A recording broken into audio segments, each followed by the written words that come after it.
আসসালামু আলাইকুম। আলহামদুলিল্লাহ অনেক খুঁজে খুঁজে অরিজিনাল টাইগার মুরগির প্রায় 250 ডিমের মতো আমরা সংগ্রহ করেছি। তো এই সব ডিমগুলি বাচ্চা ফোটানোর জন্য আমরা আমাদের ইনকিউবেটর মেশিনের মধ্যে আজকে দিয়ে দেবো ইনশাআল্লাহ। টাইগার মুরগির এই অরিজিনাল ডিমগুলি ইনকিউবেটরে দেওয়ার আগে আমাদের পাশের এলাকার এক ভাইয়ের থেকেও আমরা বেশ কিছু ডিম আজকে সংগ্রহ করে নিয়ে আসবো ওনার খামারে গিয়ে, তারপর ওই মুরগিগুলো দেখে তারপর আমরা আজকে ডিমগুলো নিয়ে আসবো, আপনাদেরকেও দেখানোর চেষ্টা করবো ইনশাআল্লাহ। তো আনিস ভাইয়ের এই খামারে আসার পরে মাশাআল্লাহ ওনার মুরগিগুলো দেখলাম যে খুবই সুন্দর, মুরগিগুলো ডিম পেড়ে রেখেছে। তো ওই ডিমগুলোও আমরা সংগ্রহ করে নিয়ে যাচ্ছিলাম, কারণ এই ডিমগুলোই আমরা নিতে এসেছি। তো মুরগিগুলি দেখতেছিলাম যে খুবই সুন্দর এবং ভাই ইনকিউবেটর ব্যবস্থা করেছেন মানে বাচ্চা ফুটানোর জন্য। উনি এর আগে বাচ্চা ফুটাইতেন মানে ম্যানুয়াল পদ্ধতিতে, যেটা অনেক কষ্টকর একটা পদ্ধতি। তারপরেও দেখলাম যে বেশ কিছু বাচ্চা উনি ফুটিয়েছেন। এখানে টাইগার মুরগির বাচ্চা ছিল, তারপর হচ্ছে যে বোর্ডারের ভিতরে দেখলাম যে টাইগার মুরগির পাশাপাশি কিছু টার্কি মুরগির বাচ্চাও আছে। তো একটা বিষয় অনেকে হয়তো জিজ্ঞেস করতে পারেন যে ভাই হঠাৎ করে টাইগার মুরগির পিছনে এমন ভাবে লাগলেন কেন বা এমন ভাবে আকৃষ্ট হলেন কেন? এটার পিছনে কিছু কারণও আছে। টাইগার মুরগি সম্পর্কে গত কয়েক মাস যাবত আমি একটু গবেষণা করতেছিলাম। তো দেখলাম বিভিন্ন খামারে গিয়ে যে টাইগার মুরগির যে গ্রোথটা, এটা মাশাআল্লাহ অনেক বেশি বড় হয় এবং মোটামুটি আমার পর্যবেক্ষণ অনুযায়ী ছোটখাটো একটা ছাগলের মতো হয়ে যায় একটা মুরগি, অর্থাৎ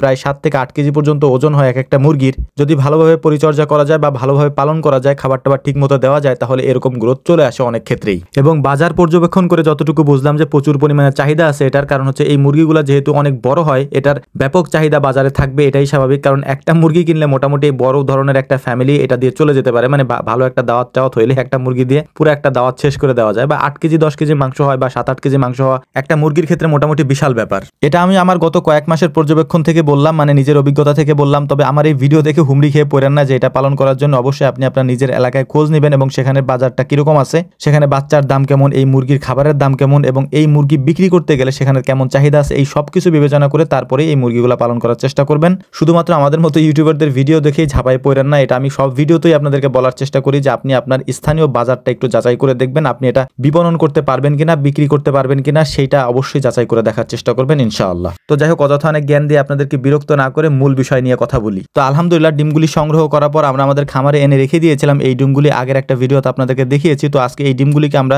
এই ঝুড়ি থেকে বের করে সুন্দর করে তারপর এগুলো আমাদের ইনকিউবেটরে দিয়ে দেবো। তো আমরা কিভাবে সাজিয়ে এনেছিলাম ওই ভিডিওতে আপনাদেরকে দেখিয়েছি। তো এই ডিমগুলিকে আমরা আজকে বের করে আমাদের যে ডিমের খাঁচি থাকে বা ট্রে থাকে, ওই ট্রের মধ্যে সাজিয়ে তারপর আমরা এগুলো ইনকিউবেটরে দেওয়ার চেষ্টা করবো। তো এই ডিমগুলিকে সুন্দর করে আমরা চেক করে এনেছিলাম যে কোনো ডিম ভাঙা আছে কিনা। তো কোয়েল পাখি ছিল পাশে, দেখলাম যে কোয়েল পাখিগুলি এটার মধ্যে থেকে উড়ে উড়ে তারপর বিভিন্ন জায়গায় মানে ঝুলতেছে আর কি। তো যাই হোক, আলহামদুলিল্লাহ ডিমগুলিকে আমরা প্রায় সাজানো কমপ্লিট করে ফেলেছি। আর পরবর্তীতে আমরা যে ডিমগুলি এনেছিলাম এই ডিমগুলিকে আমরা একটু মানে মার্কিং করে রাখতেছিলাম, কারণ যেহেতু আমরা 2টা খামার থেকে ডিম এনেছি, ডিমগুলি যাতে মিশে না যায়, কোনটার পার্সেন্টেজ কেমন আসে এটা দেখার জন্য আমরা ডিমগুলিকে একটু মার্কিং করে তারপর হচ্ছে যে ইনকিউবেটরে দেওয়ার চেষ্টা করব। তার আগে ইনশাআল্লাহ এই ডিমগুলোকে আমরা জীবাণুনাশক দিয়ে সুন্দর করে স্প্রে করে তারপরে মেশিনে দেওয়ার চেষ্টা করব। তো ভিডিও শেষ করার পূর্বে আপনাদেরকে কয়েকটা কথা বলে নিই। সেটা হচ্ছে ভাই আমি গত কয়েকদিন যাবত প্রচন্ড রকম অসুস্থ। এটা আমি আপনাদেরকে মানে বলি না, কারণ নিজের অসুস্থতার কথা বা নিজের ব্যক্তিগত কথাগুলো আসলে বলাটা পছন্দ আমি করি না। মূলত ঠান্ডার কারণে আমার গলায় অনেক বেশি সমস্যা হয়েছে এবং গলার ভিতরে ইনফেকশন হওয়ার কারণে আমি ডাক্তারের কাছে দৌড়াদৌড়ি করতে হচ্ছে আমার বেশ কয়েকদিন যাবত। যে কারণে হচ্ছে আমি নিয়মিত ভিডিও আপলোড করতে পারতেছি না এবং নিজের কাজেও মনোযোগী হতে পারতেছি না। এক্ষেত্রে অনেকেই আমাদের সাথে দেখা করতে আসেন, খামারে আসেন, আমরা অনেককে সময় দিতে পারি না। এজন্য আন্তরিকভাবে দুঃখিত। বিশেষ করে আমার জন্য দোয়া করবেন। আসসালামু আলাইকুম রহমতুল্লাহ।